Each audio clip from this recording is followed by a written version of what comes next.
Okay. Hello, everyone. Again, this is Dr. David, and welcome to tonight's webinar. We will be handing over to Vicki shortly.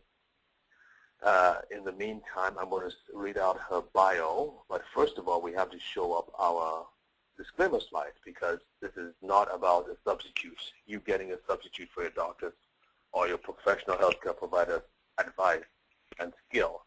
This is about you improving your health, improving the way your mind works, improving the way your body works. And if things go wrong, it's about you intelligently working with your healthcare provider so that you can regain that health and hopefully get even stronger through the process. Oops, that was the wrong slide. Okay, all right.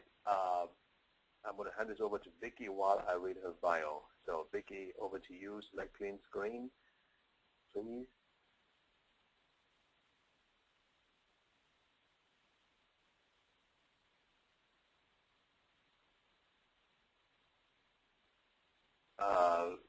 Oh, oops, hang on. I think I muted Vicki. Vicki, if you Unmuted. can go ahead and accept the transfer so you can put on your, you can show your slides. Okay. Bingo. All right. Just a second, Vicki. All right. About Vicki Latham, again, I mentioned earlier that this is a fascinating speaker. Really, she just puts so much information into her webinars, and not just general information, but useful information.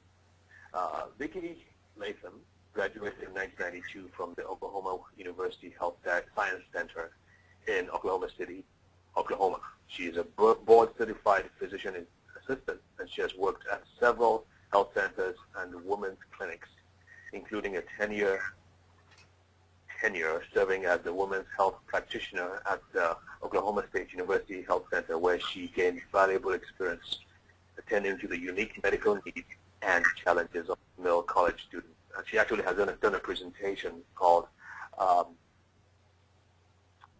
what was that one? Intentional Sexuality, yeah. What it was. A fascinating presentation about the challenges of people in the younger stages, and really amongst couples and older people as well. But a lot of this has grown up. All right. In addition to her medical pursuits, she is a teacher of dance and exercise, and was a professional ballet dancer in New York City many years ago. She is a teacher at heart, and we all attest to that. She loves to educate people on how to make good choices and will move them step by step closer to a healthier lifestyle, a longer, more prosperous life. And she does a lot of work with Wyora, the leading organization when it comes to personal detoxification and nutritional supplementation. She has 4 kids with her husband David Latham, and 5 amazing, now 6 grandchildren. Yes, 6. 6, that's right. And a baby boy? Girl, Maren. Girl, sorry, that's right. A girl a month ago. So congratulations, Vicki, and thank you for all the wonderful work that you are doing around the world to educate people. Over to you. Okay. Well, thank you, David, Dr. David. And it's a pleasure for me to be here tonight and to talk about this topic that's very close to my heart, because I know this is an issue that so many people struggle with and that affects them on so many levels. And I titled this tonight about how much weight can you carry, because I think that the burden of excess weight is something that we don't really consider about what we're doing when we are carrying all this weight around. I don't know how many of you like to watch The Biggest Loser, but there was a Biggest Loser finals a few years ago where at the very final end of the show, the final 3 competitors were given the competition to climb on a ladder from a fire truck up about 3 stories.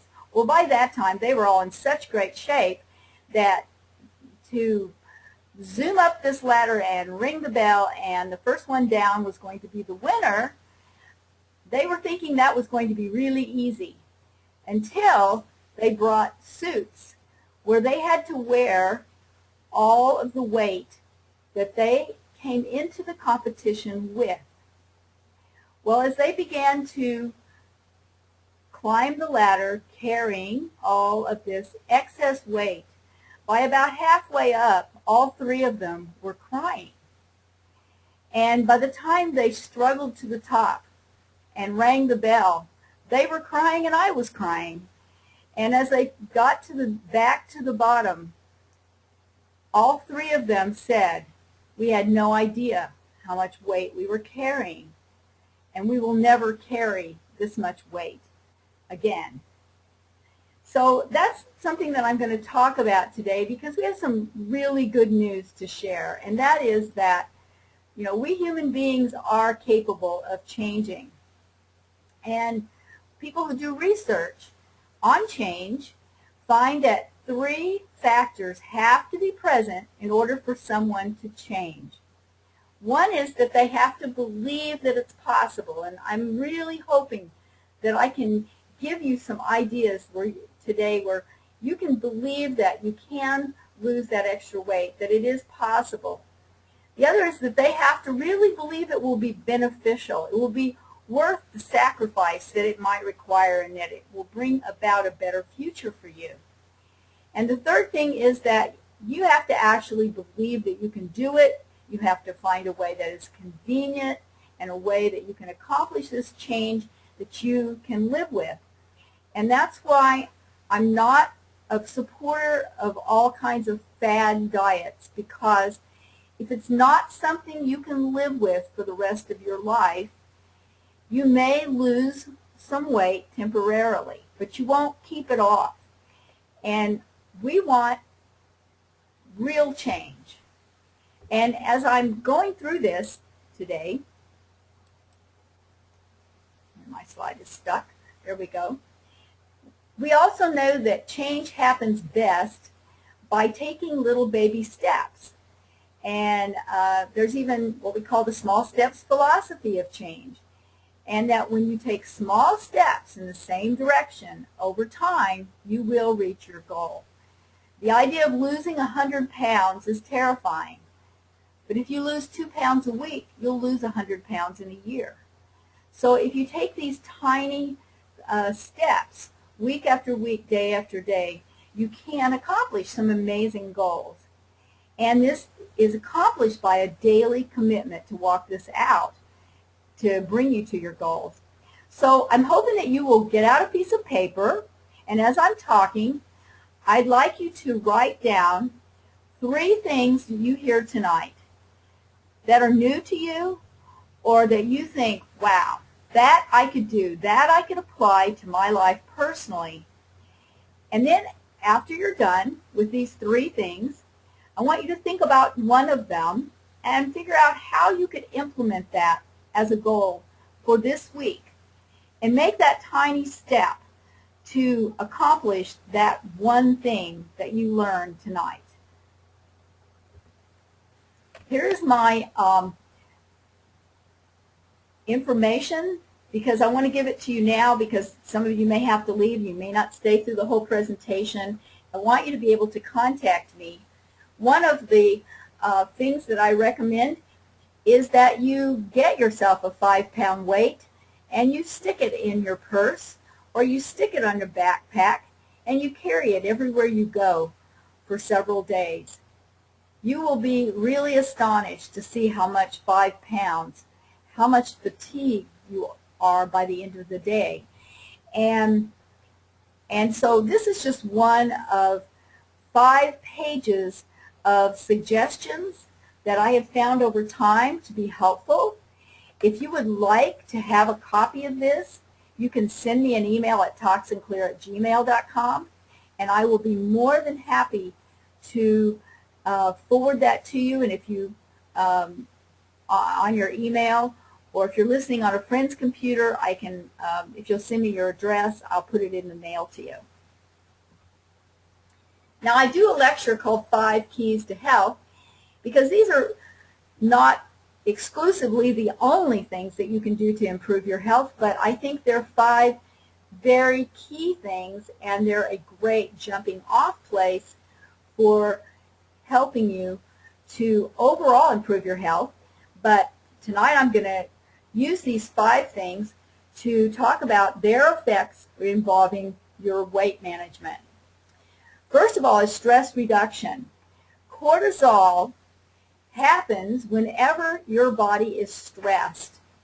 Even happy stress can produce cortisol, but the busy, overstimulated lifestyles that most of us lead, with not enough sleep and too much activity, does a lot of things to our body. And those things that primarily affect our weight are increased inflammatory responses, the suppression of our thyroid, which is what controls our metabolism. It can increase blood sugar imbalances. You've probably heard of people taking steroids, taking prednisone, for example. Maybe they get poison ivy, and you take some prednisone to help you with your rash. Well, this increases greatly cortisol in the body, which is anti-inflammatory at a certain level, but actually increases inflammation if it becomes in excess. And it also causes a tremendous increase in blood sugar. So people who are diabetics, I know you've probably been in that situation where you really had to take some cortisol for something. You had to take some prednisone, and your blood sugars were just all out of whack during that time. Well, that does it to all of us when we are really stressed. And it also makes our body deposit our fat in our tummy. And while none of us like to have a big butt doesn't give you diabetes, but a big tummy will. Next is exercise. And we all know about the great cardiovascular benefits that we get from exercise. We know that exercise increases our calorie expenditure, and it's absolutely essential in a weight loss program that you exercise along with your other healthy activities. You've always heard that muscle weighs more than fat. Well, actually, muscle weighs 6 times what fat does. So it's kind of like a piece of metal and a feather that looks like a feather that's made out of metal and a feather that's made out of a real feather. They may both look like feathers, and they both may be the exact same size, but one is going to be much, much heavier than the other. And that's what happens, is that muscle is 6 times more weight than the same equal amount of fat. So it is really true that if you start exercising in the beginning, you might actually put on a little bit of weight because you're exchanging muscle for fat. So don't get discouraged by that, because what you will also notice is if you will take your tape measure and begin to measure your waist, you will find that while your weight may not be changing, your clothing sizes and the inches around your waist will be decreasing. And then over time, of course, then it will catch up and you will begin to lose weight if you don't lose heart. But exercise is also important for helping make your lymph flow. Lymph is the garbage dump of the body. It helps to eliminate toxins, and only movement, only exercise pumps the lymph fluid around our body. We have 4 times more lymph fluid than we have blood. The heart pumps our blood, but only movement pumps our lymph. So you need to find something that you love to do. Mix it up. If you like to dance, dance. If you like to walk, walk. And in fact, I love to encourage people to power walk. Power walking is where you walk very, very briskly, enough to get to where you're short of breath. That means now your body has used up the oxygen, and so your heart rate is increasing and your breath is increasing to bring more oxygen in to fill those muscles. And then after you get to that point, you continue to walk short of breath for about a count of 10. Then you back off and let your breath return to normal, your heart rate to settle down. Then you go again. You go until you're powered up and you're short of breath, do to a count of 10, and power down. And it's been actually shown that these short bursts of anaerobic activity greatly increases your metabolism, and even for hours after you are done, you will continue to burn more calories than you were before, even when you go back to your office and you sit. So a power walk at lunch or a power walk before you go to work in the morning is going to help you to burn more calories all day, even when you're not exercising.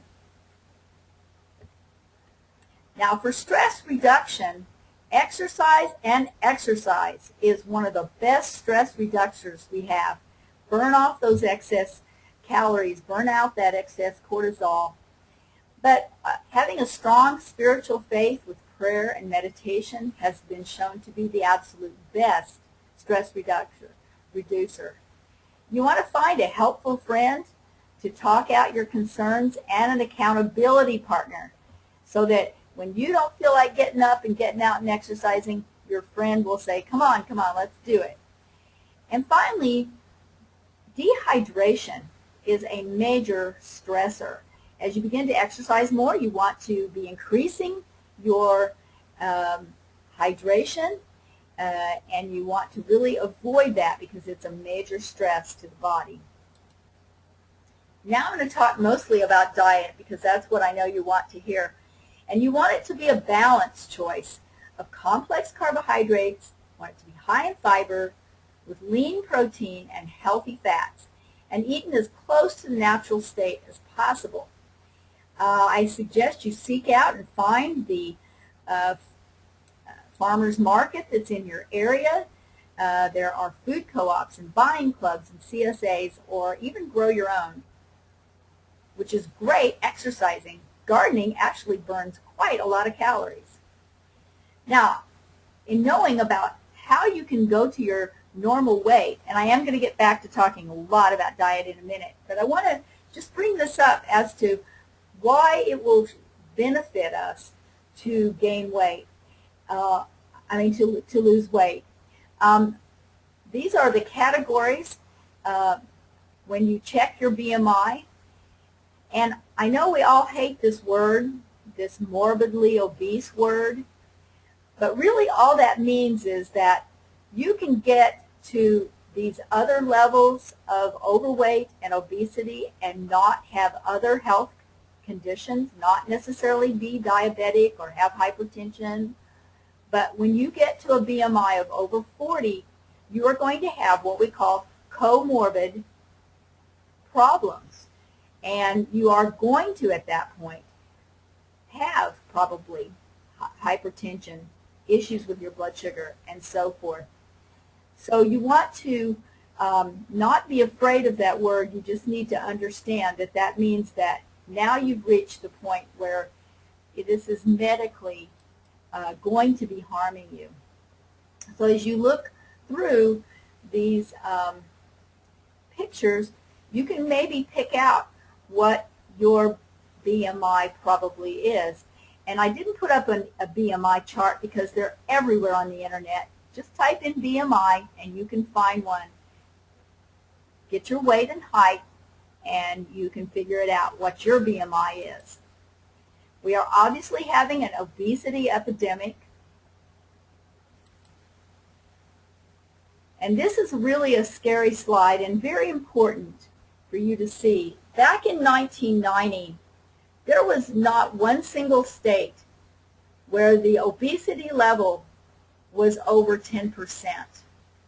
Now we only have one state, Colorado, that has even an obesity level less than 15%. How did we get from here to here in 18 short years? And that's some of the things I'm going to talk about. Our local statistics here in Oklahoma, where we live, are really, really sad. We are the third leading state in obesity behind Louisiana and Mississippi. And while Kansas, just our neighbor state to the north, is doing much better than we are in obesity, in children they're doing really no better. So we have to not only be thinking about what's going on with weight gain in adults, but what is happening with our children as well. And I think that a major key to this entire weight increase that we've had involves insulin resistance. You must avoid insulin resistance. Now I'm going to give you a little physiology lesson, and so try not to turn off because I know this might be technical for some of you, but I'll try not to get it too technical so that you can't understand it. Glucose is a carbohydrate, and our cells use it as our major source of energy. And glucose is regulated by many things, but primarily insulin.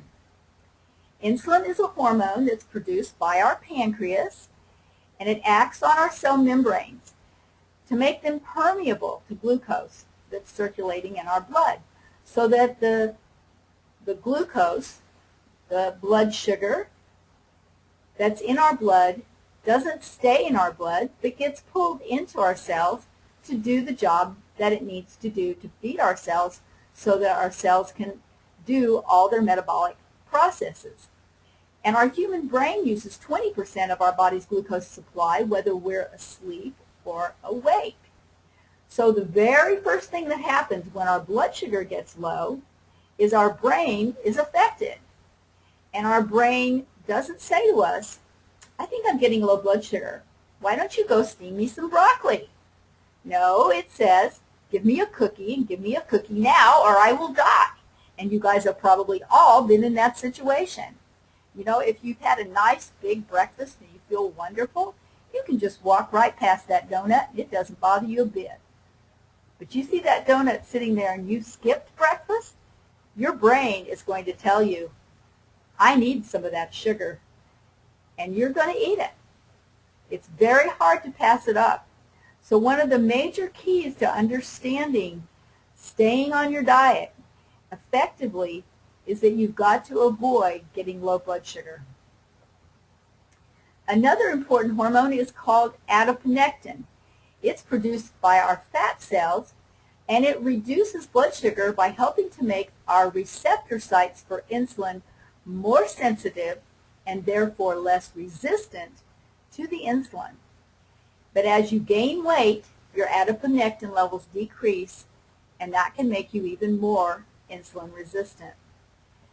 So what happens is the insulin comes, it attaches to our receptor sites, the adiponectin makes it responsive so that glucose can get inside our cells where it can be utilized for our metabolic processes.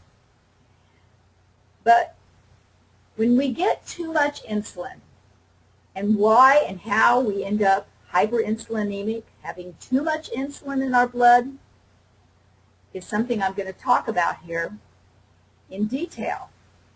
But when we get more insulin, then over time, our bodies begin to be resistant to that insulin.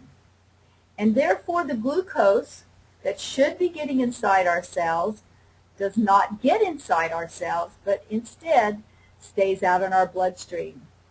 And the body begins to store that excess glucose as fat. So excess insulin causes the pancreas to overwork to kick out more and more and more insulin to try to overcome this insulin resistance. This insulin resistance then causes the pancreas to wear itself out. Now, there are other factors that are important as well. Amylin is a hormone with insulin that's produced by the beta cells in the pancreas, and it helps with delaying gastric emptying. It helps our bodies to be sensitive and respond to the insulin, and it helps to lower glucagon.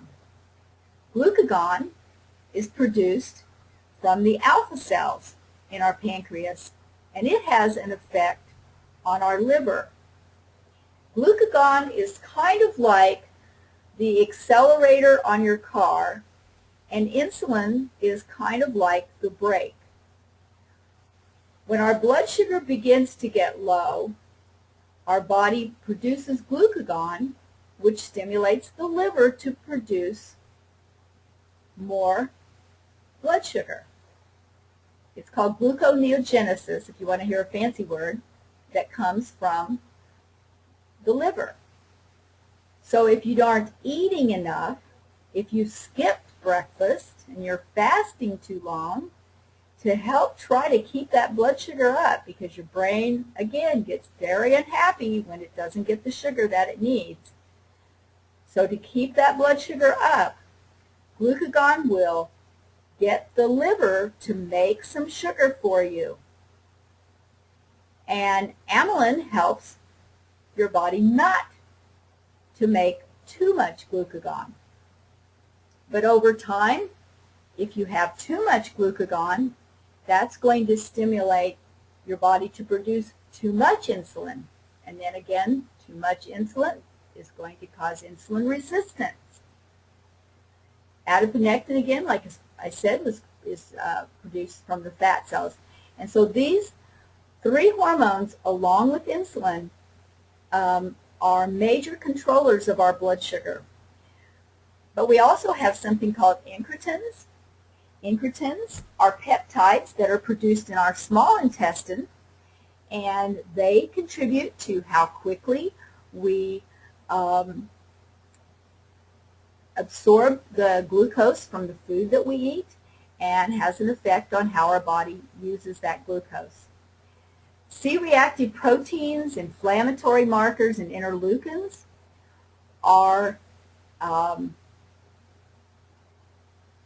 proteins that have an effect on our utilization properly of glucose in the body.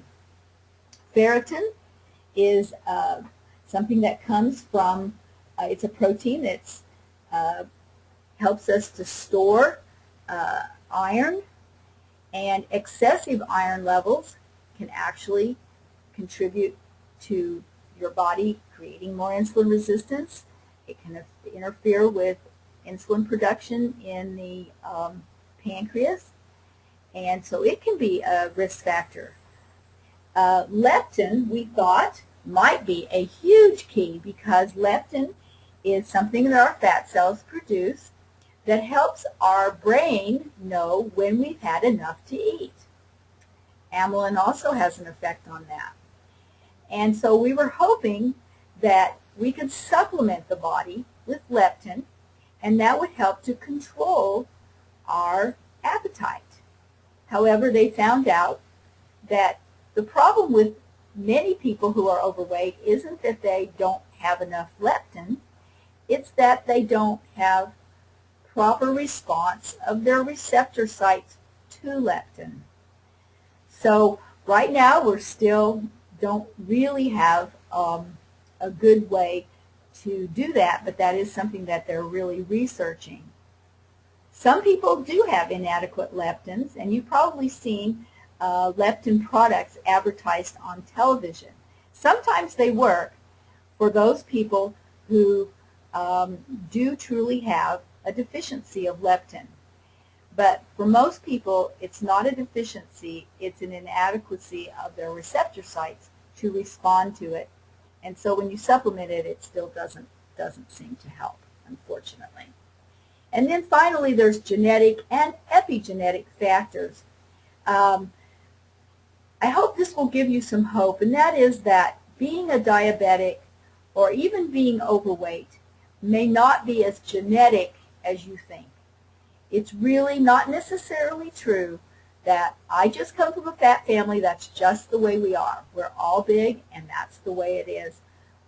That's not necessarily true, because we now know that while there is a limited amount of genes, there are actually thousands and thousands of genetic expressions that are expressed through various proteins, and these are called epigenetic factors. And epigenetic factors can be altered. And so most researchers now believe that this incredible change that we have seen, where we have gone in 18 short years from around a 10% obesity to now over 30% obesity in our country. And when you count overweight, can be, we believe, as high as 60 to even 70% of Americans being overweight. We believe this is not genetic. Genes don't change that fast. This is epigenetic. These are things that have happened due to environmental changes, due to toxins, due to changes in our diet, due to our decrease in exercise, due to our increase in stress, and many other factors. So please, please, please put away that thought that this is just something that happens in my family and I can't do anything about it, because that is absolutely not true. But here's a scary fact.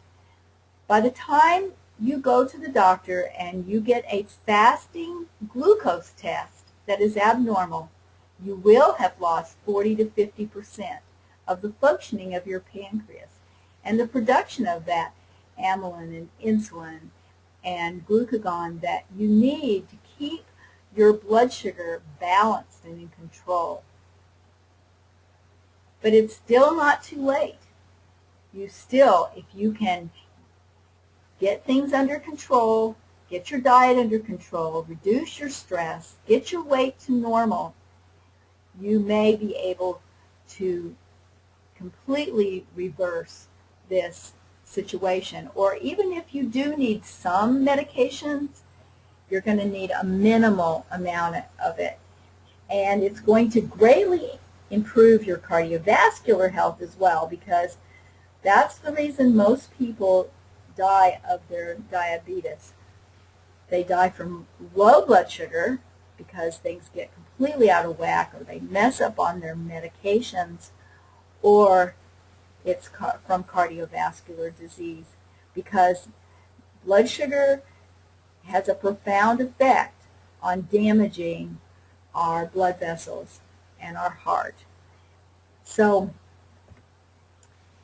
I'm now going to talk about diet, and all foods are broken down into these 4 food groups: carbohydrates, proteins, fat, and fiber. Now, protein gets turned into amino acids, fats get turned into essential fatty acids, fiber gets turned into something we put in the toilet, and carbohydrates are turned into glucose. Now, you can raise your blood sugar through protein and fat, but it takes multiple steps. But carbohydrates, it takes no steps. Carbohydrates turn directly into glucose in the body. Foods that we call high glycemic carbs are ones that stimulate your body to release lots of insulin, and they turn to glucose very quickly.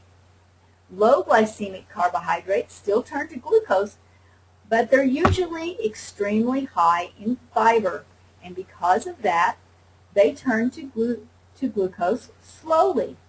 And while they do stimulate insulin, they don't stimulate your body to release near as much insulin, and it stimulates it to release it slower over time.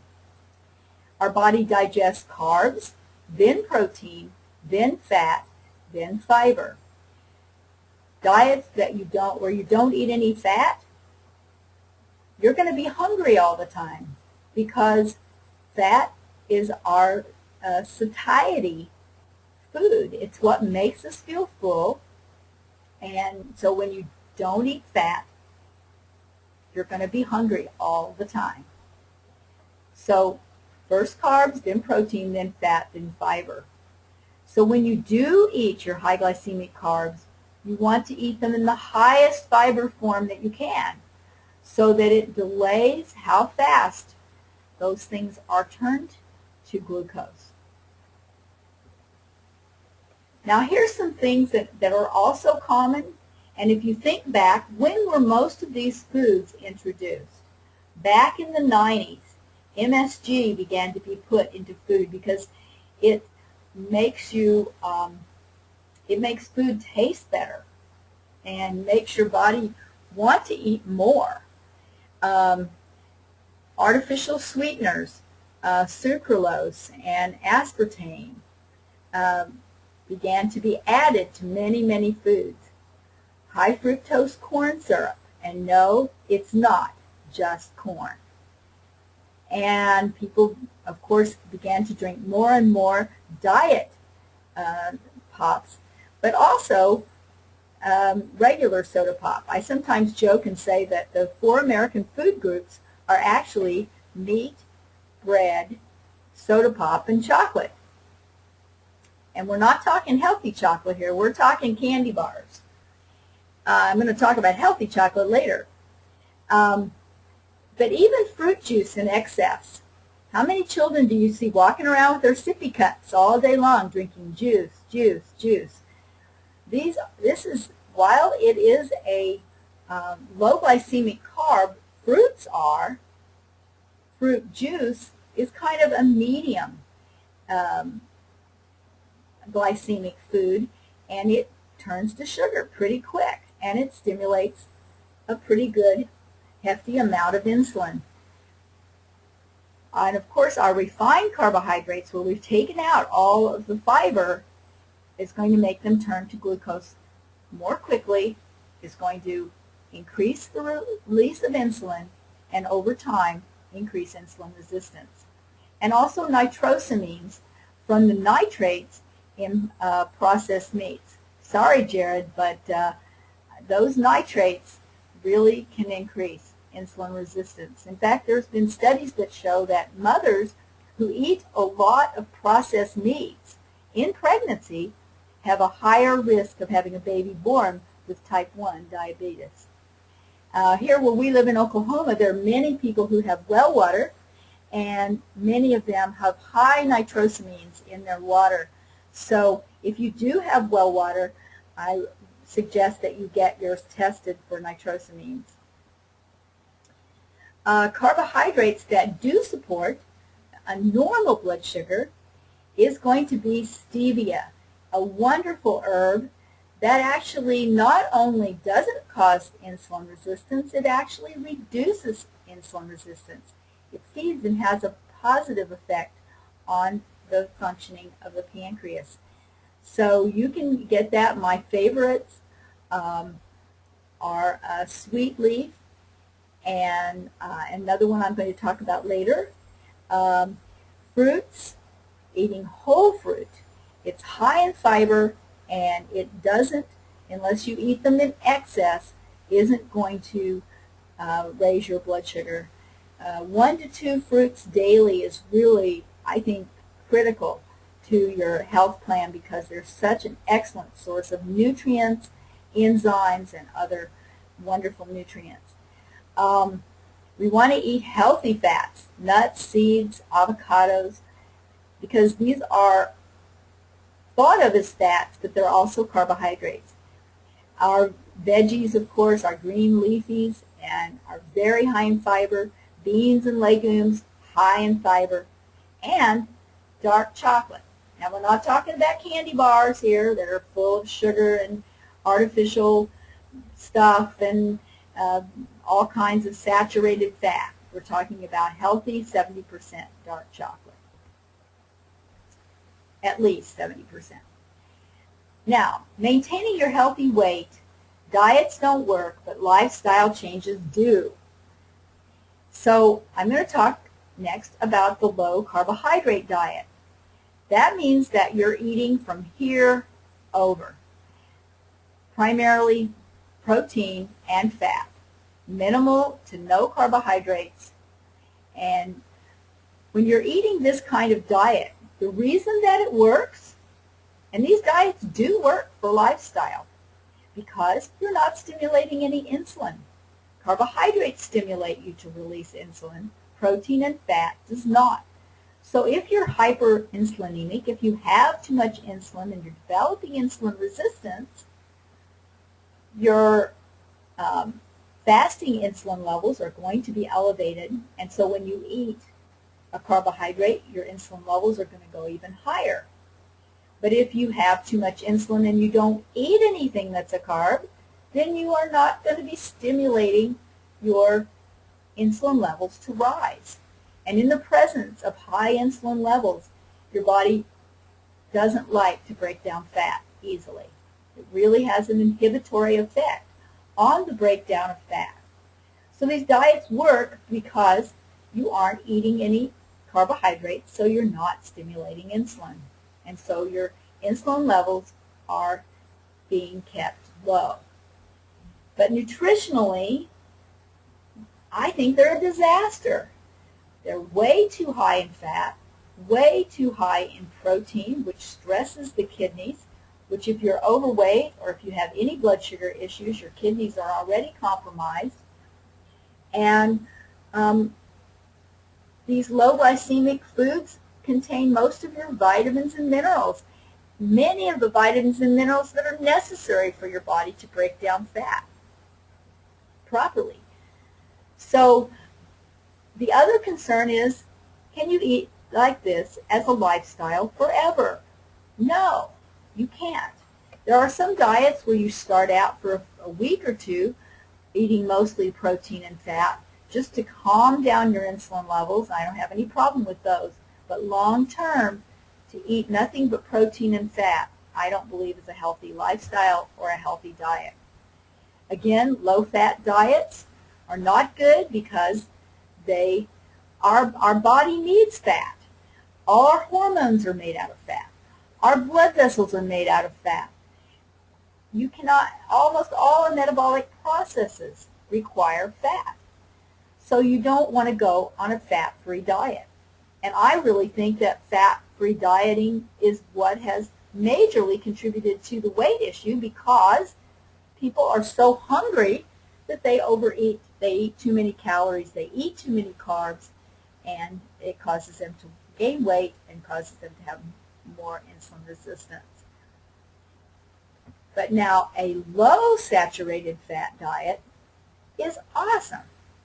So eating your healthy carbs, your protein, and mostly the unsaturated fat, your oils, nuts, seeds, avocado, and fish, are excellent.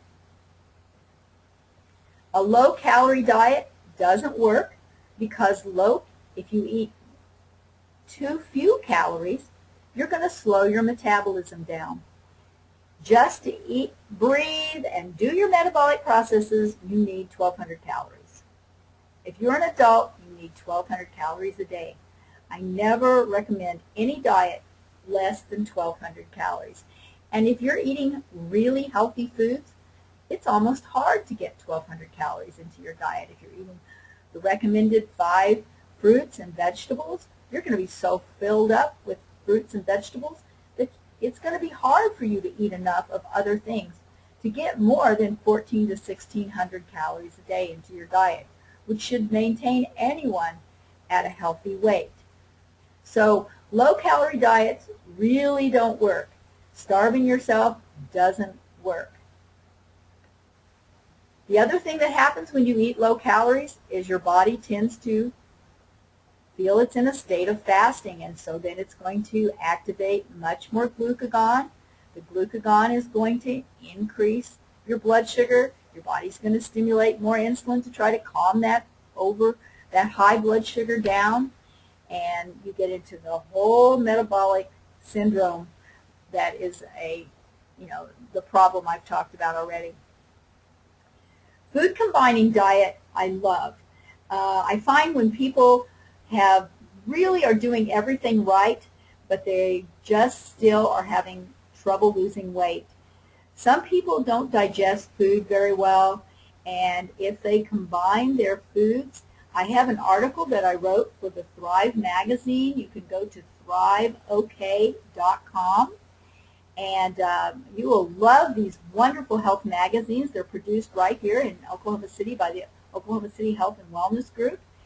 And I wrote an article in the February issue that on proper food combining, and you can take a look at that there. This diet is primarily promoted by Suzanne Summers, and it's an excellent diet. The vegetarian or vegan and raw food diets are something that most of us are just beginning to learn about. And I have no problem with people being vegetarian or vegan, but you have to be very well educated. You have to understand what you're doing, and there are many resources for you to learn more about this.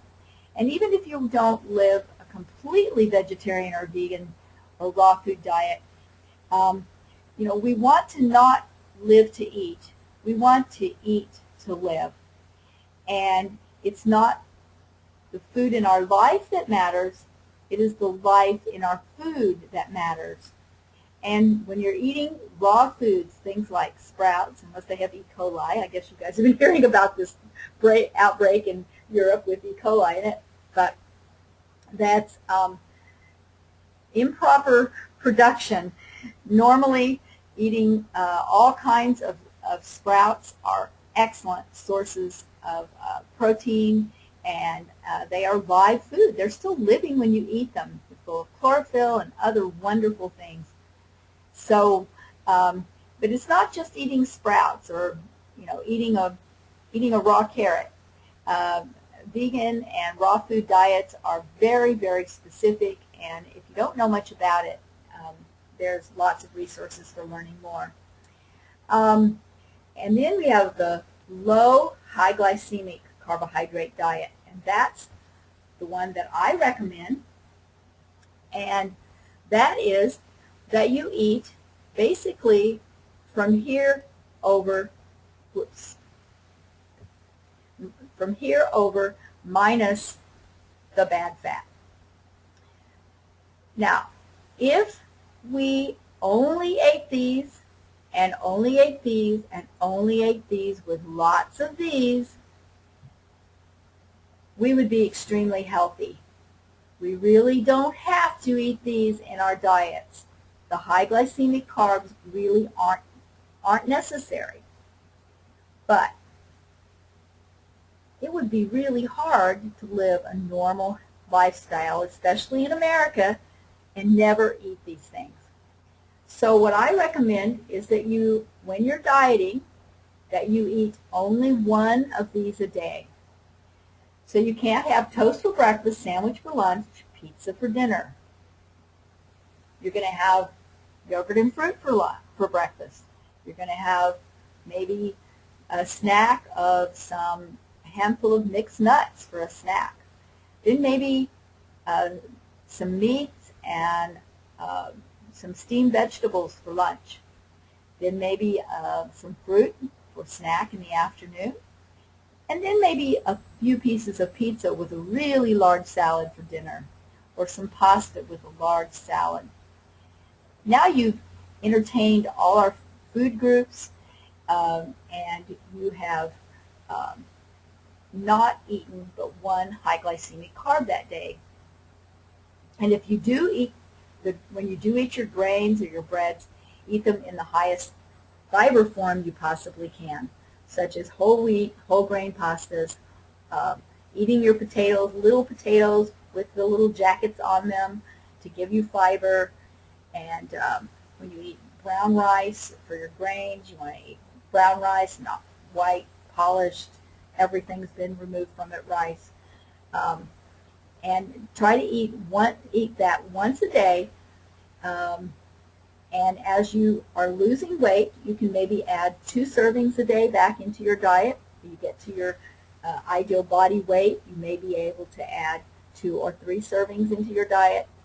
But the best way that I have found is to eat the low glycemic proteins and unsaturated fats with a minimal amount of high glycemic carbs.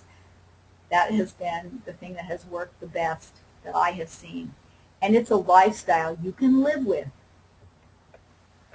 Now, maintaining healthy weight, sometimes we need some help. And those are by adding things that are called thermogenics. As a pharmaceutical product, sometimes people will use phentermine. This is it's an amphetamine. It does speed up your metabolism and does have an effect in your brain of reducing your appetite. And sometimes we can use that. There's another one that I like, and the reason I recommend this, and there are many thermogenic type diets out there, you'll have to research them for yourself, but I have researched this one fully, and this is called a WayFit system, and I have had wonderful benefits from people using it. And it starts with a colon cleanse, which helps our intestines to clean out. It has probiotics in it to help put in the good bacteria that you need. It has a burn product that is all herbal and all natural, that helps to increase your body to burn about 200 calories a day extra. So if you're eating your 12 to 1400 to 1600 calories, it's going to help your body to burn about an extra 200 calories. And it also has some appetite suppression. And I don't see that it makes most people jittery, but it does have some caffeine in it. It's natural caffeine from natural caffeine sources, but it does have some caffeine in it. And it's very inexpensive. About a 3-month supply costs about $50. And then they have some meal replacement shakes, which are wonderful, have 20 grams of protein, and that have only 210 calories each, and are sweetened with stevia. And they're the only meal replacement shakes I know of that are sweetened with stevia. And the reason I love this diet is because, if you will notice in these pictures, where do these people lose their weight? They lose it in their tummy. And of all the diet supplements that I have seen people use, this one seems to work better than any other I've seen on helping people to lose their tummy weight. Now I'm going to talk a little bit about detoxification. We're going to get off the diet part, and we're going to talk about toxins. Because, as you know, we live in a very toxic world. Between the disaster down in the Gulf Coast and the tragedy in Japan, we're all aware of the increasing toxicity of our planet. This was a study that totally opened my eyes to this issue, and this was done by the Environmental Working Group, and I hope that you will go and check out this website, ewg.org. It is a wonderful website with all kinds of valuable information on many, many issues involving the environment and our health. But in this study, they checked the umbilical cord blood of newborns in 10 American cities, and they found there was an average of 200 different industrial chemicals, pollutants, and pesticides in their umbilical cord blood. Every baby had Teflon, flame retardants, mercury, and pesticides. So the reality is, if newborns are toxic, what about you? There are over 85,000 industrial chemicals at use today, and 90% of them have never been tested individually for their health effects or synergistically for their health effects, which are probably even more dangerous. The CDC upgraded our toxic body burden in 2009 from 27 in 2001 to 212 in 2009. These are a major contributor to illness and disease, and it has a strong association with the aging and aging process. And our toxins are most often stored in our fat. Fat cells containing toxins have actually been proven to have a chemical messenger around them that basically says, "Take me last." Toxic fat cells are much more difficult to break down. So how can we go green on the inside? Now, our body burden is that amount of toxins that are present that exceeds the amount that you can detoxify through normal mechanisms in our blood. Our body is extremely effective at detoxification. Our liver, our skin, our kidneys, and our bowels are very good at detoxifying. But when our load of toxins becomes too high, our body has to somehow keep it out of our bloodstream where it can make us sick. So it sequesters it in the most inert tissue that it can find. It will store it in our bones, in our tissues. It can be on our receptor sites, interfering with normal metabolic processes. But its favorite place to be stored is in our fat cells.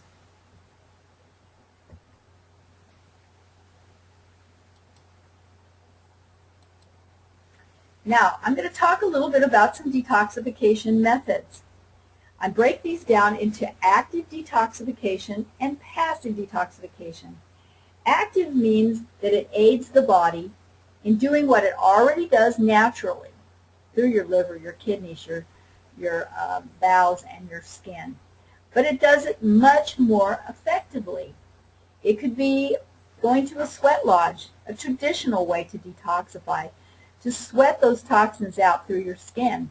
Or a more modern way is to use infrared saunas, which help to make the body release toxins and to sweat that out. It could be through colon cleanses, things that rid toxins through the colon. It could be herbs and various supplements that will aid the liver and the kidneys and the blood in detoxifying. It can be through essential oils that when you get a massage, your body begins to release some toxins, and by using essential oils for your massage, this can greatly increase the detoxification from your massage. There are many ways that we can increase our body's ability to detoxify.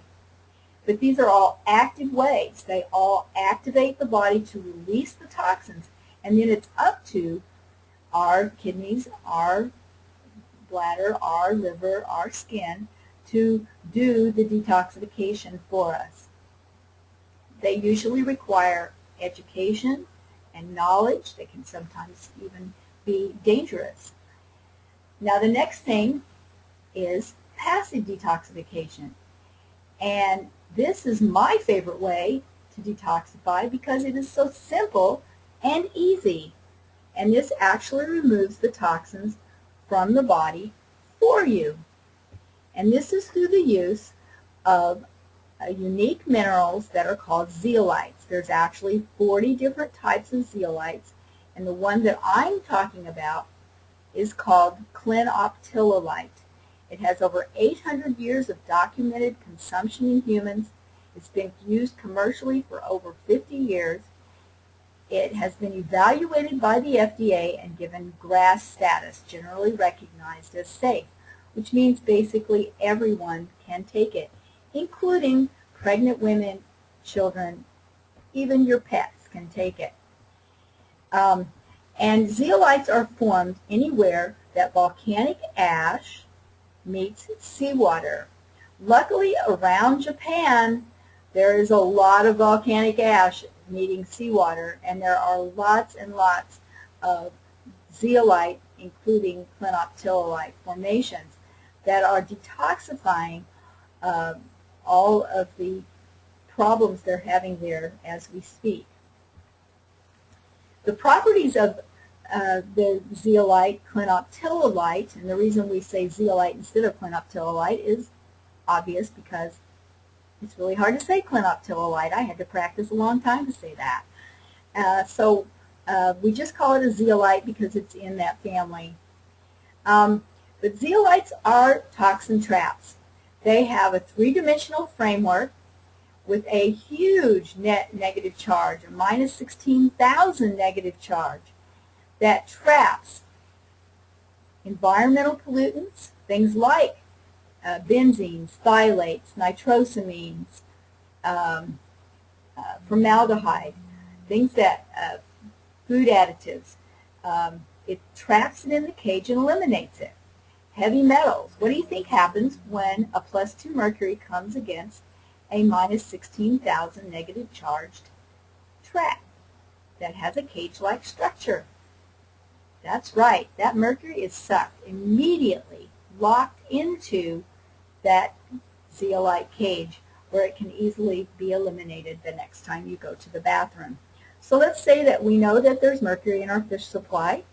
You have this zeolite floating in our bloodstream because you've taken it orally, and it's floating through your bloodstream, and you eat fish, and as you break down all that wonderful protein and those great unsaturated fatty acids, and then what you also end up with is some mercury floating in your bloodstream. Well, it's going to be drawn into the cage and eliminated from the body. And so no more worry about the mercury. It also, allergens are highly positively charged, so zeolites can capture allergens. Viral particles in replication are positively charged and can be pulled into the zeolite cage, and even radioactive particles. My son called me the other day and he said, Mom, I just saw on CNN that they're dumping clinoptilolite in the ocean around the nuclear power plants there to capture the radioactive particles. 500,000 tons of clinoptilolite was dropped on Chernobyl back when they had that disaster years ago. And the only zeolite clinoptilolite product that I recommend is Natural Cellular Defense. It's because it is the world leader with over 3 million bottles sold. It is the subject of 14 studies and a published clinical study that proves that it works.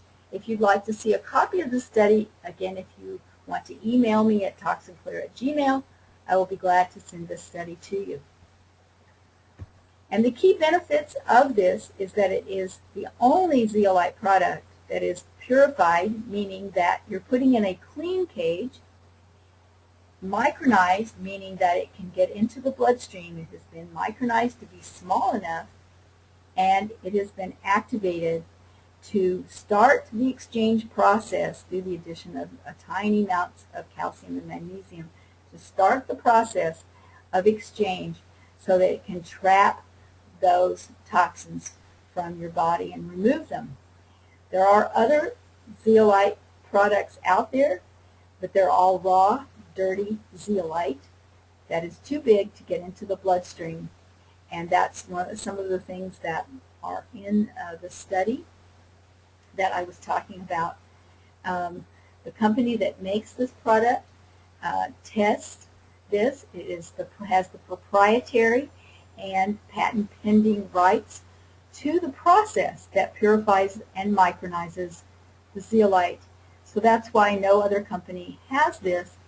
And while putting the raw, dirty, big zeolite in your body may not harm you, it's not going to be very effective because it isn't getting into the bloodstream to detoxify at the cellular level, and if it's already full of toxins, where are your toxins going to go?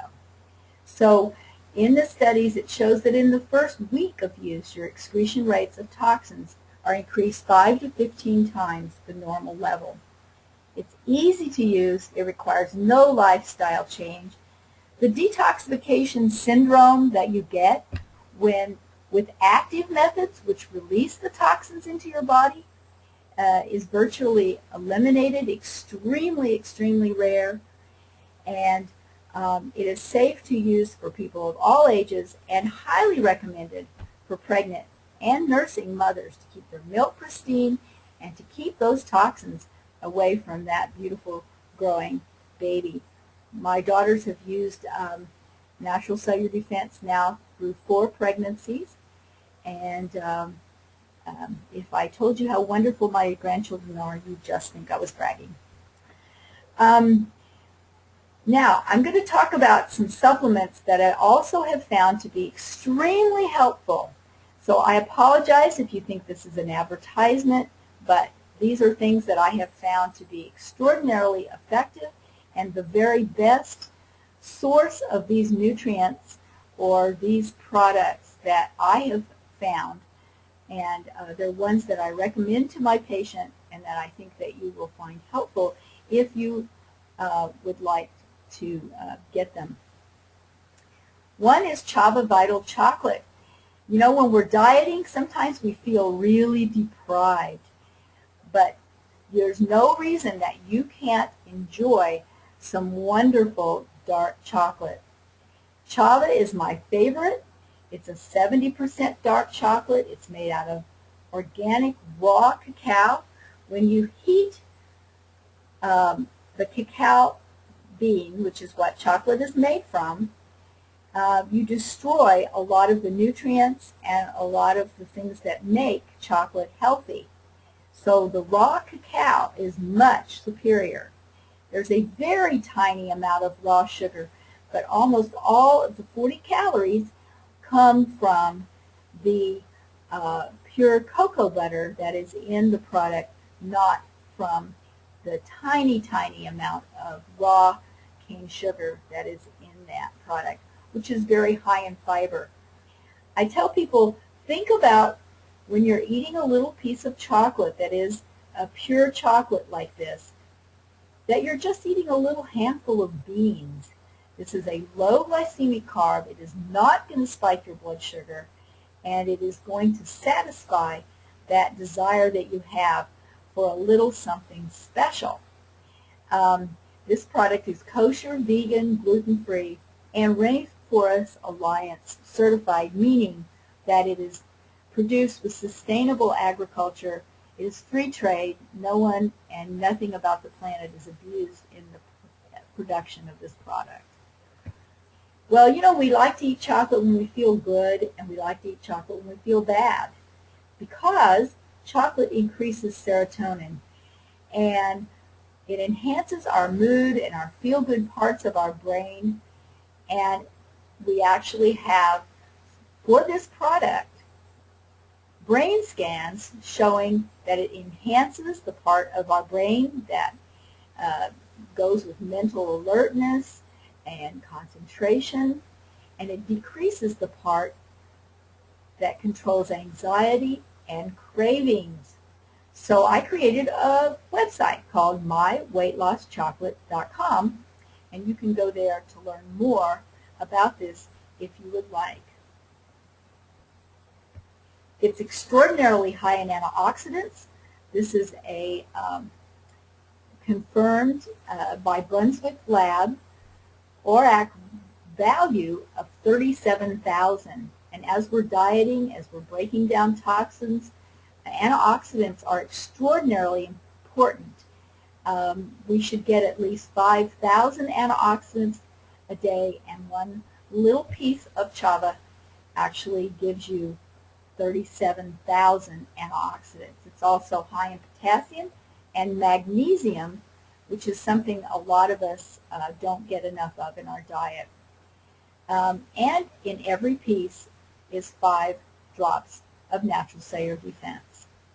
Also, eating 6 grams of 70% or more dark chocolate has been shown to reduce your cardiovascular risk by 40%, and also dark chocolate has been shown to be healthy for diabetics to take because it has a good effect on helping to reduce insulin resistance and has a positive effect on our blood sugar. Finally, nutritional supplements as the 5th thing in my keys to health. If you're not getting what you believe is the benefits that you should be getting from your food-based, from your products, it may be because you're taking what we call chemical isolates or synthetic nutrients. Natural food-based products have been shown time and time again to be more effective, and it's a problem in the United States because we don't regulate our nutritional supplements. So I recommend that you find a product that has CGMP on it. That means that it was manufactured with good manufacturing practices, and what they say is in the product is, or in the bottle, is actually, if it says it has 800 micrograms of folic acid, it actually will have 800 micrograms of folic acid. And so this is a good way to know that your supplement is going to be what you think it is. Vitamin D has been shown to be very effective in helping with weight loss, as well as reduces your risk for various kinds of cancers. Most people are vitamin D deficient. I check vitamin D levels on many of my patients, and it is extremely rare that I find someone who is not vitamin D deficient. We all don't stay out in the sun the way we used to. We don't expose as much skin because we live in cities where you really just can't walk topless down the street all the time. And you really need to get skin exposure to at least 40% of your body in order to get the vitamin D you need. Also, from about the middle of September to the middle of April, the sun doesn't strike our skin at the appropriate level to increase the body's ability to manufacture its own vitamin D. So we really need to take it in a supplement. And it's very important when you're trying to lose weight. Many people who are dealing with weight issues also are dealing with issues involving their cholesterol or their fats.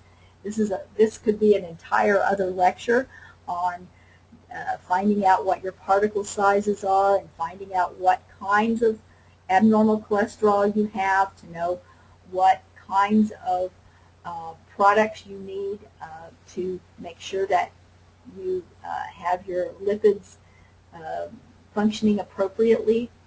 But if you are taking a statin drug, it interferes with the production in the body of CoQ10 or CoQ10, sometimes it's called. And so I highly recommend that you supplement this. Usually it's recommended that you take 200 milligrams daily to supplement that if you are on a statin drug. Your body cannot break down fat without B vitamins. Very, very critical that you are eating lots of green leafy vegetables, and that and if you aren't getting enough in your diet, which most people aren't, I highly recommend supplementing with a good food-based vitamin B complex. Your omega-3 fatty acids, again, also, it's hard for us to get all of the nutrients that, the omegas that we need. And so supplementing that with fish oil and with chia, which is one of my favorite ways to get your omega-3s in a non-fish source, but you do need a variety of omega fatty acids, so that's important as well. Fiber supplements. Dietary fiber helps delay gastric emptying. It slows down the absorption of glucose into the bloodstream. It helps clean the colon. Your cravings can be affected by what your intestinal bacteria and fungus eat. So probiotics can be extremely important, finding fiber supplements that also have inulin, which feeds the healthy bacteria in your colon, and probiotics to supplement the bacteria that you need. And you need a supplement, a probiotic supplement that has literally billions. Taking yogurt is a healthy food, but it is not going to provide your colon with the probiotics that you need. You need your probiotic to be in a pectin base so that it can survive through the stomach and get into the intestines where it needs to be. And so if you go to your local health food store, you usually can get a really good probiotic that will work well for you. And again, dietary fiber, studies have shown that eating 30 grams of fiber will reduce your risk of cardiovascular disease by 45%. And so that is huge. Plant sterols can lower your bad cholesterol by 20%, so those are excellent. And so you put together eating plant sterols, dark chocolate, and good dietary fiber, and you're going to do a wonder job on your heart, helping your heart. This is another favorite stevia of mine called Sunny Dew. It is a liquid one, and it's also combined with chrysanthemum, so it tastes wonderful, helps to nourish the pancreas, and has whole plant synergy.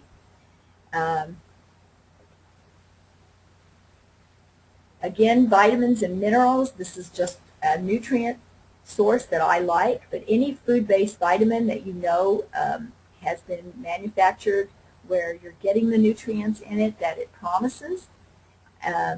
This is one that compares a lot of other types of liquid nutrients that are out there, and showing how much more actual nutrients are there. And I like a liquid because it's more bioavailable. And then I love the agar-gold made of the Agaricus blasi mushroom because it increases that adiponectin that we talked about that improves insulin resistance, or improves your sensitivity to insulin and reduces insulin resistance. And I have not been able to find anything, any supplement, anything that will help your body. The only two things that I know that will raise your adiponectin levels, which is listed as one of the top 6 risk factors for whether you will go from insulin resistance on into diabetes. Adiponectin, low adiponectin levels is one of those. And weight loss and Agaricus blasi mushroom are the only two things that I know of. And that's from a study on PubMed. Millet is a wonderful organic raw chia seed supplement that I also really like because it is very high in fiber and an excellent source of omega-3 fatty acids.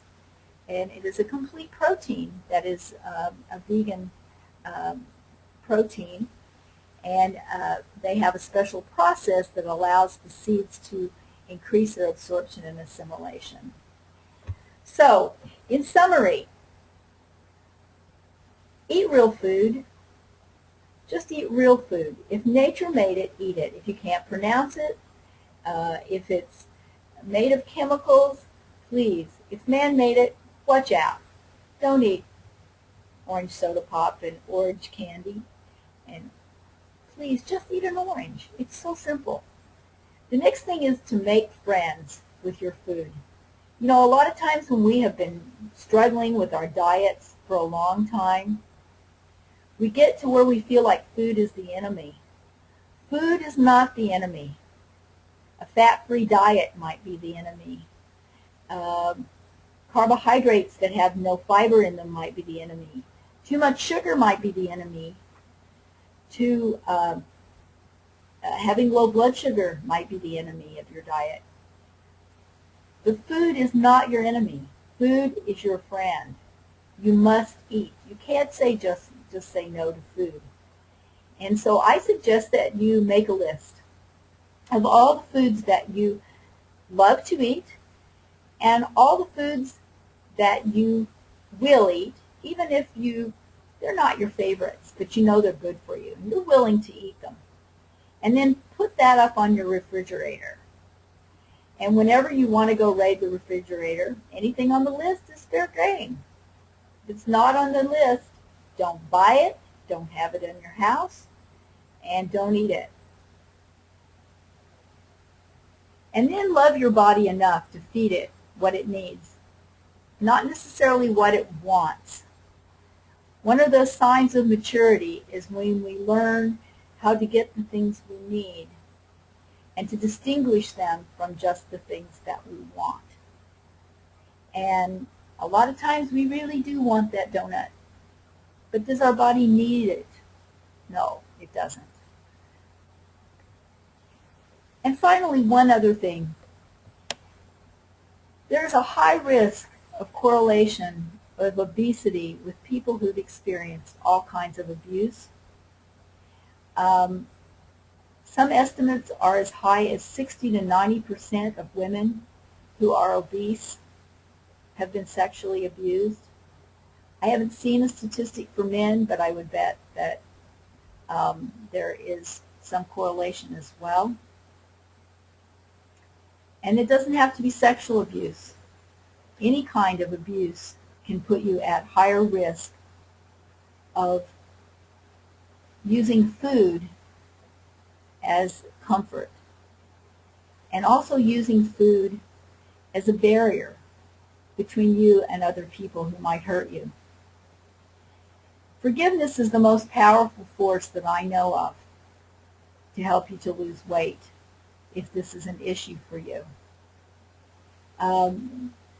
Many people find that people can lose weight,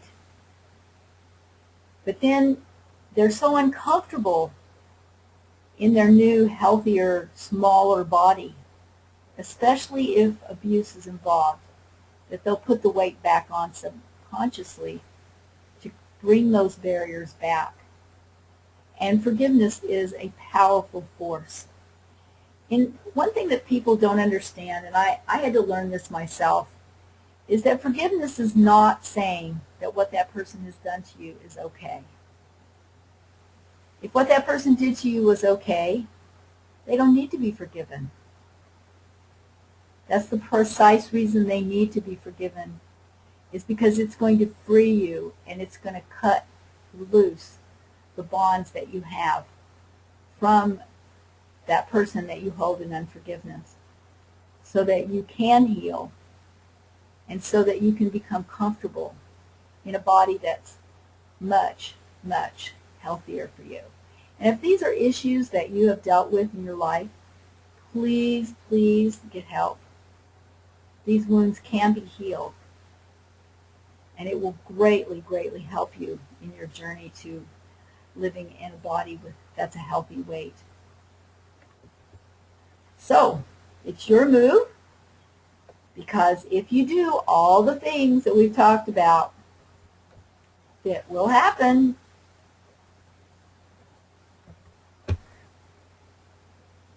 This is my information again. If you want to contact me, I hope that you found this to be helpful. And if you have any questions now that you'd like to put up, I'm going to expand this question area. And if you have questions, I'll be glad to address them.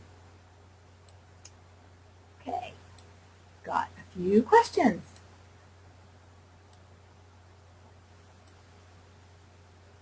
And if you want to type in a question, you can.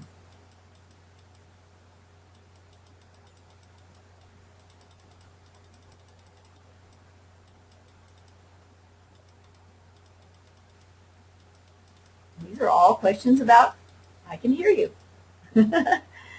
Oh, can you spell the name of that magazine again? It's Thrive Oklahoma, so Thrive OK, THRIVE OK.com, thriveok.com.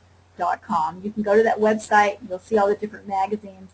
The one that has the article on food combining is the one with the mayor of Oklahoma City on the cover.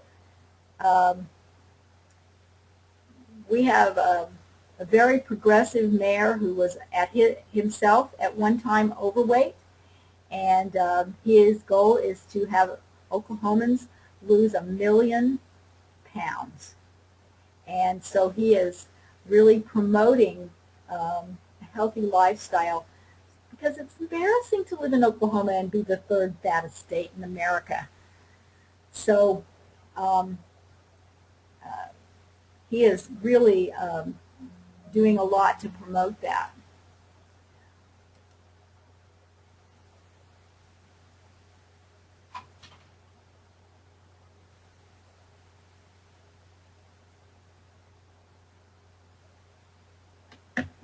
Okay, where are the toxins in saturated coconut oil, organic butter, and organic non-homogenized raw milk?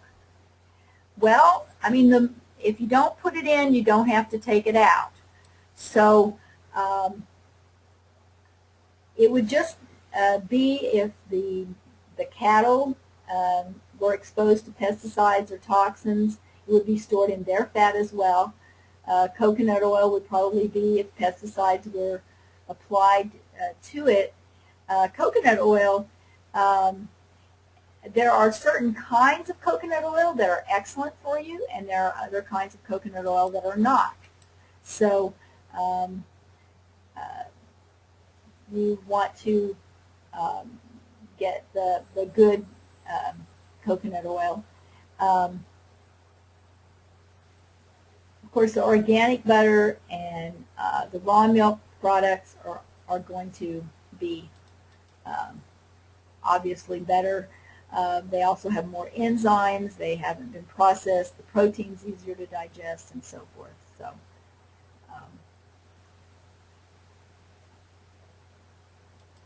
I was raised on raw milk myself.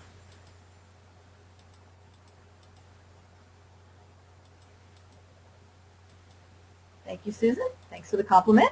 You said that you thought this was very helpful information. Are WayFit products distributed in Canada? Yes, they are.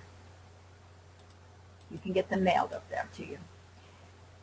Again, you can go to that website that I mentioned, myweightlosschocolate.com. You can connect there. You can write me at toxinclear@gmail about that. Do you have an opinion on Master Cleanse? I don't know about the Master Cleanse diet. I don't know anything about Master Cleanse. If you want to send me information, I'll take a look at it. Be glad to.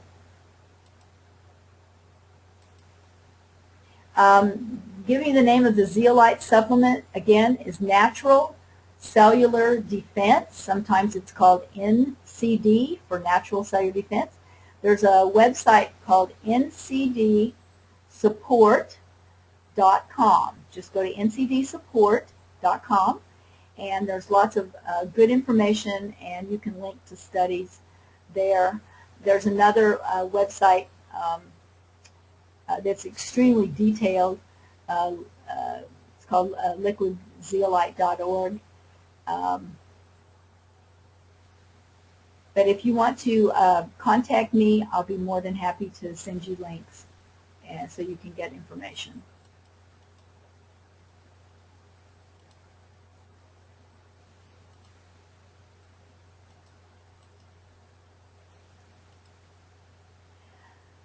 You know, there's another question about coconut oil and butter. Butter is going to be better than any of your trans fats and your saturated,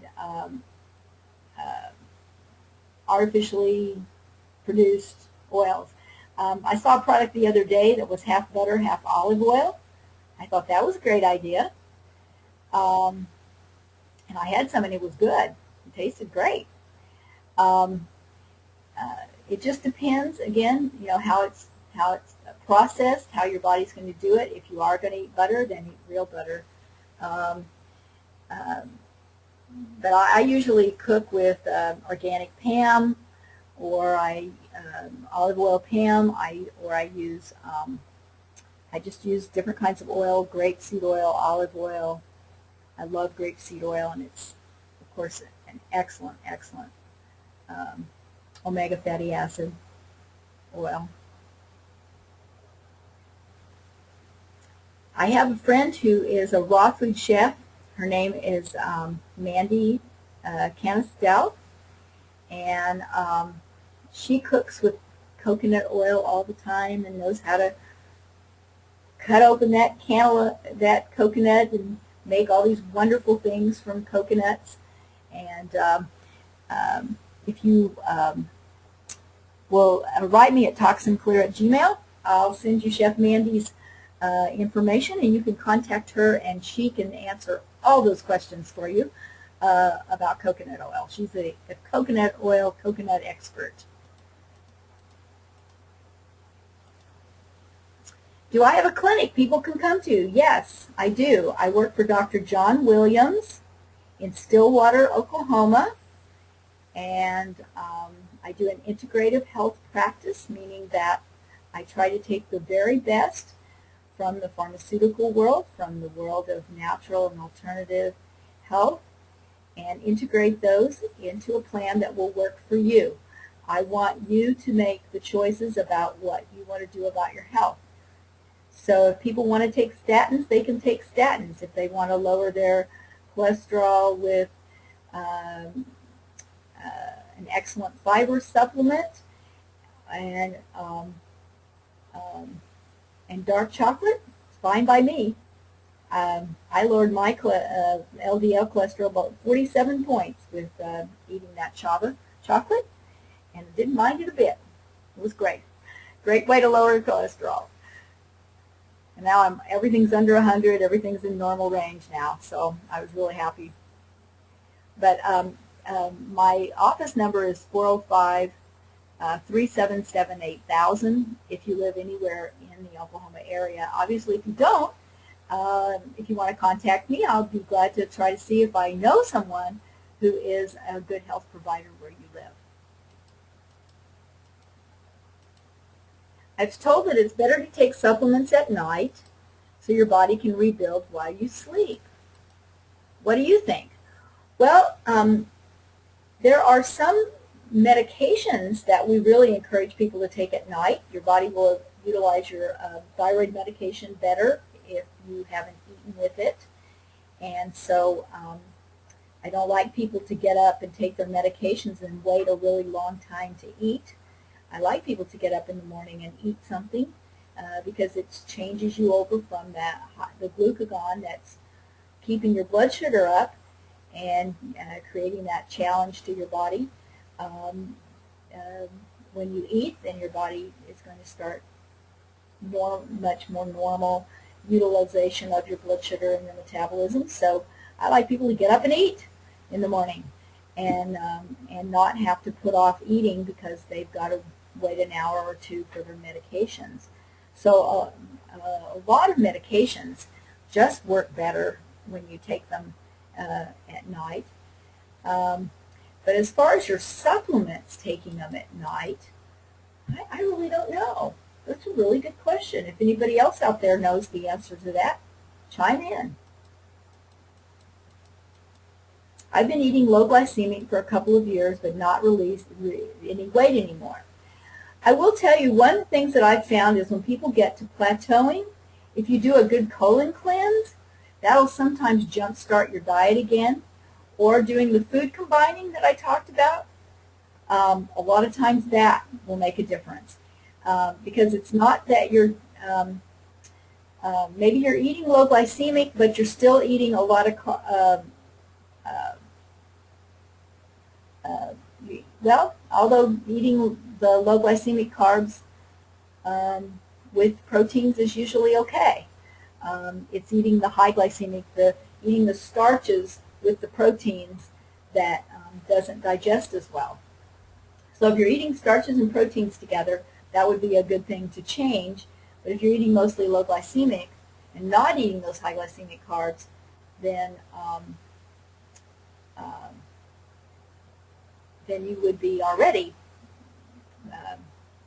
properly combining your foods for the most part. But you can go ahead and read that article and see what you think about it. Then it says, my thyroid tests are normal, and I'm considering further testing of hormones. I'm wondering about trying that passive detox first. I will tell you, when I started Natural Cellular Defense, I'm 64 years old, and so I was, from about 50 on, I started having a little weight gain. And I'd always been a ballet dancer, so, you know, keeping my weight was always very important to me. And I worked very hard to keep my weight down, and I exercised a lot. So that was good, but I was still exercising. I was still eating a really healthy diet, but it just seemed that as I was aging, I was gaining weight. We also lose, you know, our DHEA as we age, and DHEA can affects our metabolism as well. And but you need to talk to your practitioner about adding DHEA, because it can be androgenic, and that's another story. But anyway, I just kept kind of gaining weight no matter what I do, and I would just, you know, do the most perfect diet, and at the end of the month, I'd maybe lose a pound, and it was so discouraging. And over time, I had gained about 15 pounds, and when I started the Natural Cellular Defense, I lost 16 pounds in the first 3 months. And I didn't change my diet, I didn't change my exercise, I didn't change anything. And I lost 16 pounds. So I have seen people who have lost considerable amounts of weight just doing the Natural Cellular Defense alone. But I've seen other people who have weight issues that it has not. However, they haven't lost a lot of weight. However, if they will do a healthy diet and take it, then it does seem to help them be more successful on their diet. And but in general, you're going to feel better. You're going to have more energy, and more mental clarity is the common things that most people say that they experience when they begin to detoxify. It says, as long as a person is supplementing with food-based supplements and eating mostly raw foods, can't drinking distilled water pull toxins out and free the body of toxemia itself? Whew, let me think. I mean, I know that having your water be at its healthy pH of around 7, maybe even a little bit higher pH, is going to be good.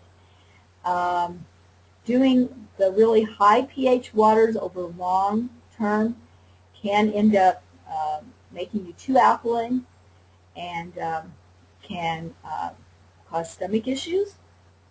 I'm starting to see more and more problems with people because they're actually getting not enough stomach acid because they're diluting their stomach acid so much by drinking high alkaline waters. I think high alkaline waters occasionally can be fine. Even adding a little baking soda to your water, of course, is a time-honored way to reduce some of the over-acidity.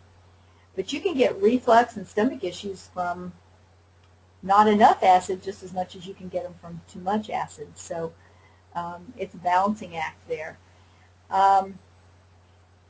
I think what would be wrong with trying to do the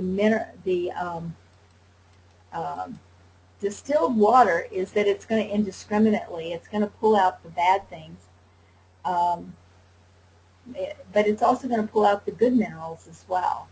And that's one of the things, that I didn't mention this in natural cellular defense.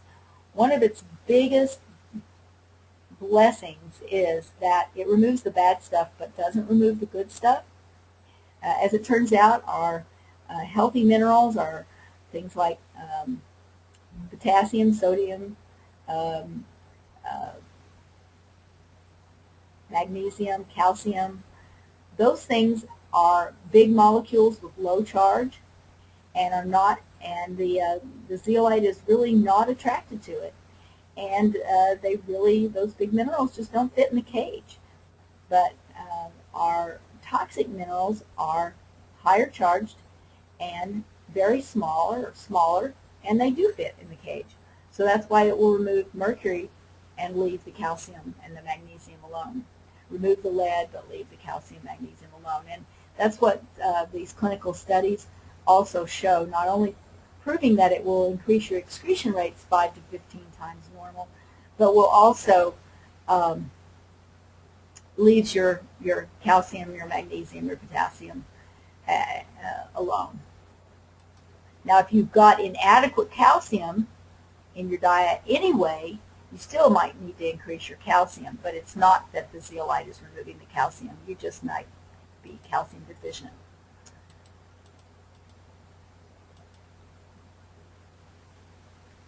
I didn't say butter is bad. I just said it's saturated. And so, well, I guess I did. I had it in my bad fat list. But your saturated fats are not going to be as healthy. Eating some saturated fat can be good. Chocolate is a mixture of saturated and unsaturated fat. Many of our fats, fish has saturated and unsaturated fat. It's eating a diet primarily of animal meats, mostly all saturated fat, and minimal or no unsaturated fat. It's hard for me to remember sometimes. I used to go, now which is it that's bad for us? Is it unsaturated or saturated? This is how I remember it. Do you want to be saturated with fat? No, I don't want to be saturated. I want to be unsaturated with fat. So that's how I remember which one's the good or the better one. And will zeolite help with herpes? Oh, well, now we're getting into the properties of the zeolite as far as its effects on the antiviral properties. There are studies on the zeolite that shows its mechanism of action as to how it draws the virus in replication into the zeolite cage. I can send you that study if you'd like. In my clinical experience, I have seen absolutely incredible benefits for people with viral conditions. And I have seen tremendous benefits for people who have herpes and are dealing with herpes simplex as well as herpes zoster. I've seen just amazing things happen with people on such a consistent basis that I tell people, you know, if you have your natural cellular defense and you think you're getting a virus, viruses replicate between 6 and 40 hours. So I tell people take the zeolite for 40 hours, and if you're not better, it's probably a bacteria.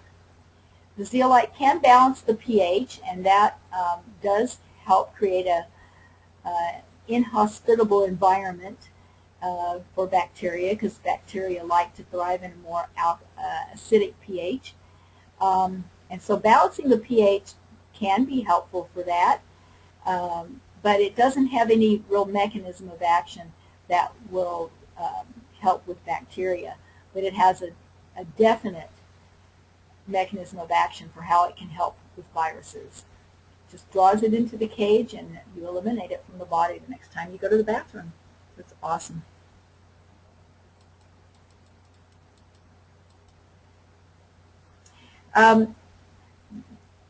The NCD there's 5 drops of it in chava. If you were trying to detoxify It would happen over time, but you would need to eat about 3 pieces of chava a day.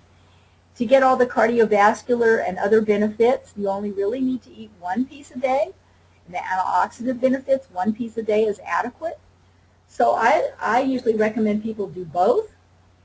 The natural cellular defense, one of the reasons it is so incredibly safe, and safe for pregnant women, safe for everyone, is that the product is never absorbed, it is never metabolized, it is never changed into anything else in the body.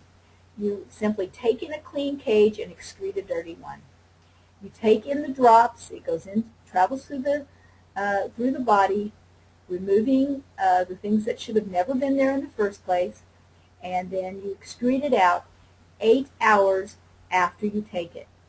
The product is 100% excreted from the body 8 hours after you take it. So if you don't take it every 8 hours, you will have lapses of time where you're not detoxifying. And that's not a major deal, but it's something that, especially when you are first starting, I think it's very important that you're compliant. You're kind of stirring the soup, so to speak.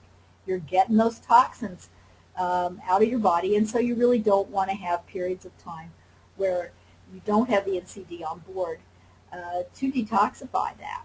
So I really stress compliance in that your first month, which is what we recommend, that for your first 30 days or your first 2 bottles that you of the natural cellular defense, that you take it at a detox rate, which is 10 drops every 8 hours, and you do that through 2 bottles, and then you go to a maintenance, which is 3 drops every 8 hours. There's 5 drops in the chava, so if you did, when you first got up, you had a few drops of NCD, and then sometime in the afternoon, or you do or you have another piece of, or you have a piece of chava in the afternoon for that little lull that you get around 2 or 3 o'clock where your energy goes away. You can do some chava as a little pick-me-up, and then maybe have another piece of chava at night, or you could take your NCD right before bed, and that would allow you to get your maintenance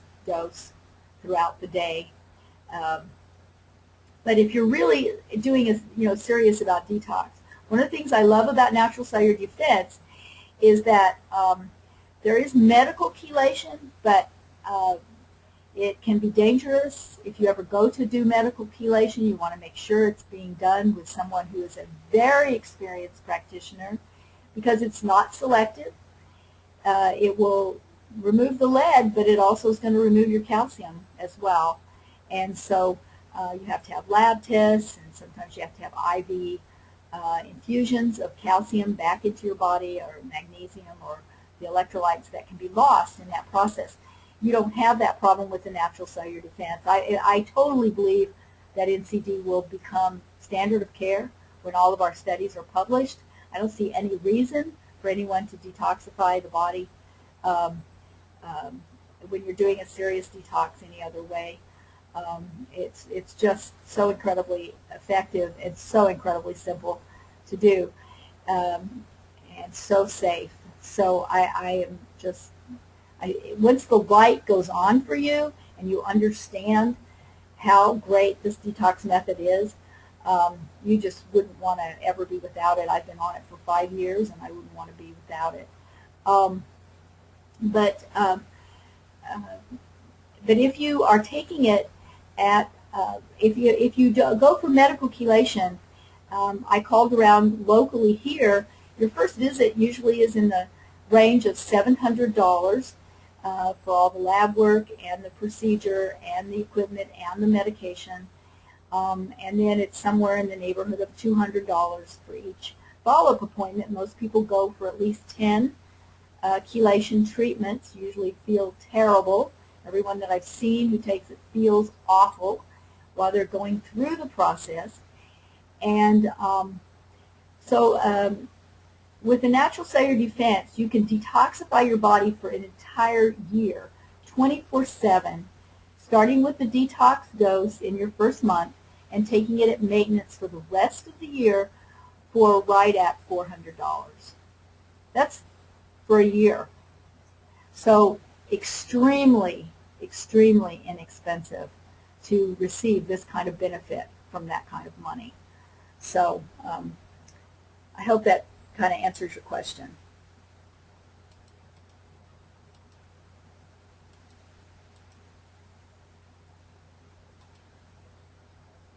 I think it says, can it be better than chelation in removing heavy metals? And I pretty much answered that question. But yes, absolutely. Because number one, chelation means claw. And these are medications that have not a cage-like structure, but a claw-like structure with the negative charge at the end of the molecule. And so it attracts and binds the heavy metal to the negative charge at the end of on the ends of the molecule. And if you don't have a healthy liver, you don't have a healthy kidneys, the toxin can actually fall off as it goes through the liver or the kidneys, and can be dangerous to that as well. Plus, like I said, it's selective. It's not selective. So let's take lead, for example. As long as you've got more lead than calcium, probably the chelation is going to attract the lead. But when you have equal lead and calcium, it might attract the lead, it might attract the calcium. When you have more calcium than you have lead, it's going to attract the calcium. And you never get the lead out. So overall, the zeolite is going to be much more effective because it's going to keep removing the lead over time until it's gone. How can I purchase NCD? If you will contact me at toxinclear@gmail.com, I will be glad to tell you.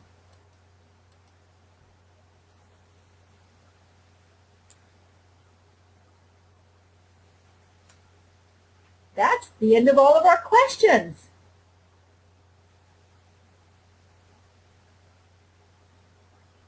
Any other questions? What was the name of the minerals? She's still typing. I don't have the rest of it. You know, we still have 41 people who are listening to the very end. Thank you so much for staying on. I hope you found this helpful. Like I said, I have Vicki's weight loss pearls that I've accumulated over all of my 20 years of doing weight loss counseling. And I will be more than happy to send that to you if you would like to contact me. It says, thank you, this was wonderful. Well, you guys were a wonderful audience as well. Thank you for sticking around. I appreciate it. So we'll sign off, and I hope you guys have a blessed and wonderful evening with what's left of it. And if there's anything I can do to help you, just let me know. Good night.